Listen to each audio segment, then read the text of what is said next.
पंजाब आज आहे 26 जून 2025 आणि काल या ठिकाणी आम्ही सोयाबीनला औषध लावत होतो आणि या ठिकाणाहून हे बघा पाहू शकता आमच्या गुगल धामाला रात्री पहाटे 1 वाजल्यापासून पाऊस चालू आहे. म्हणजे आमच्या गावालाच नाही तर संपूर्ण आमच्या परभणी जिल्ह्यात पाऊस सुरू आहे म्हणून हे लक्षात घ्यायचं. पण राज्यातल्या सर्व शेतकऱ्याला सांगितलं होतं की राज्यामध्ये सांगायचं झालं तर पूर्व विदर्भ, पश्चिम विदर्भ आणि मराठवाड्यामध्ये हे पाऊस सांगतो की तुम्हाला जवळपास पूर्व विदर्भ, पश्चिम विदर्भामध्ये 1 तारखेपर्यंत दररोज भाग बदलत पडणार आहे म्हणून हा अंदाज लक्षात येतो. पण राज्यातल्या सर्व शेतकऱ्याला सांगितलं होतं की म्हणजे आज म्हणजे 26 जून 27 जूनचा हे मात्र पाऊस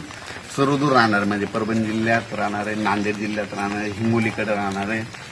वाशिमकडे राहणार आहे, कळमनुरीकडे राहणार आहे, यवतमाळ जिल्ह्यात राहणार आहे, अकोला जिल्ह्यात राहणार आहे, बुलढाणा जिल्ह्यात राहणार आहे, नागपूर, वर्धा, भंडारा, गोंदियामध्ये विदर्भात सगळीकडेच पडणार आहे म्हणून हा अंदाज लक्षात 2 दिवस आज उद्या दिवस